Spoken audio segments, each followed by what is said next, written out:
Angelo Diul, sa ating masigasig na punong guro, Dr. Lucia Miao Duran, pinagpipitagang panaumpang maral, mga masisipag na guro ng Francisco E. Barzaga Memorial School, mga magulang at kapwa ko magsisipagtapos, isang pagpalang umaga po para sa ating lahat.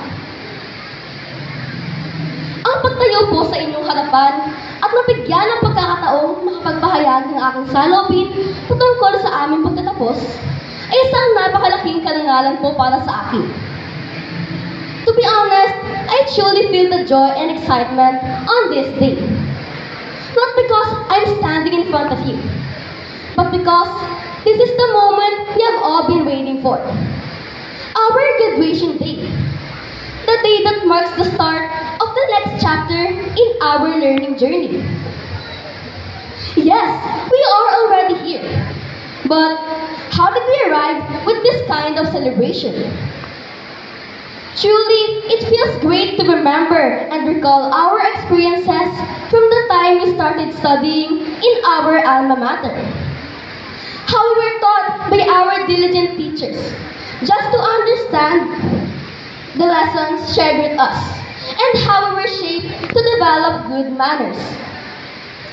Tunay na napakalaki ng kontribusyon ng aming mga guro, gabay ng aming mga magulang, at suporta ng lipunan na naging tulay upang kami ay maluwalhating makapagtapos at nakahandang tahakin ang bagong bukas.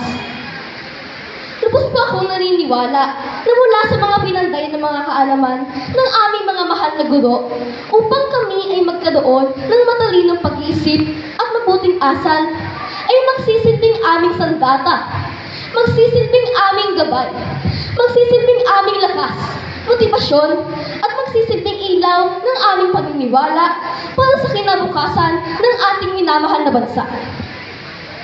Di naman po lingid sa lahat, lalo na sa aming mga mag-aaral, ang pandemyang hinaharap ng kahapon, na nagpatibay at nagpatatag sa atin, na kung saan hindi tayo nagpatinag. Pagkus, inilaban natin ang ating edukasyon sa iba't ibang paraan ng modalidad ng pag-aaral upang may pagpatuloy ang pag-abot sa ating pangarap. At ngayon nga po, sa pagkakataong ito, maaari ko po ba kayong tanungin, mga kapwa ko magsisipagtapos?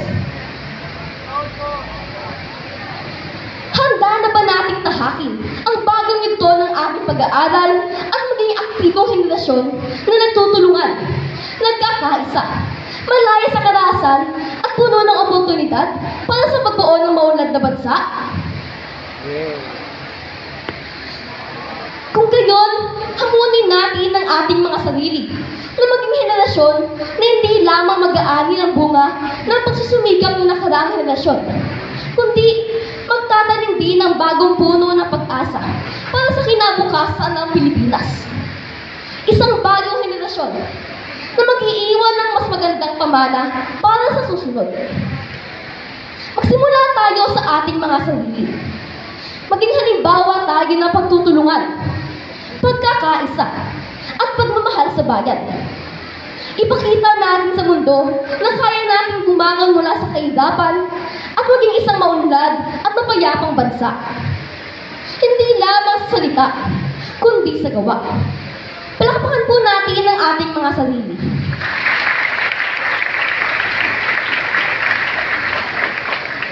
And now, before I end up my words, allow me first to acknowledge all of our teachers from kindergarten to grade 6, who have truly shown exceptional dedication in teaching just to confirm we learn and understand. From the bottom of my heart, maraming salamat po, ma'ams and sirs. To all the parents who are here today to witness our graduation day, thank you so much po. Especially to my own parents, Nanay Regina and Tatay Marlu, who have truly made sacrifices and wholehearted care and support just to make sure I could study well, without minding the hardships and exhaustion. Nanay, Tatay, may I kindly ask you to stand so that I can thank you personally? Nay, Tay, thank you so much. Thank you so much. I love you so much. With all my heart, all the success that I have today is truly for the both of you. Fellow graduates, let us give our parents a well-deserved round of applause for their unwavering love and support.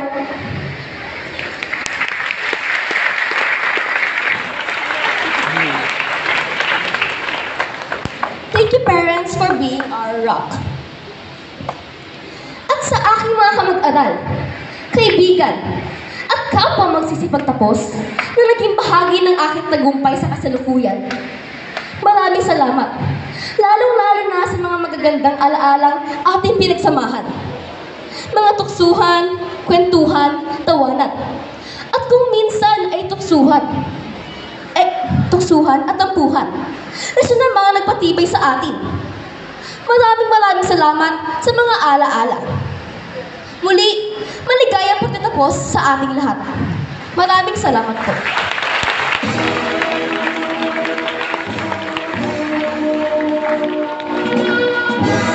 Maraming salamat, Eugene, sa iyong mensahe at napakahusay na talumpag.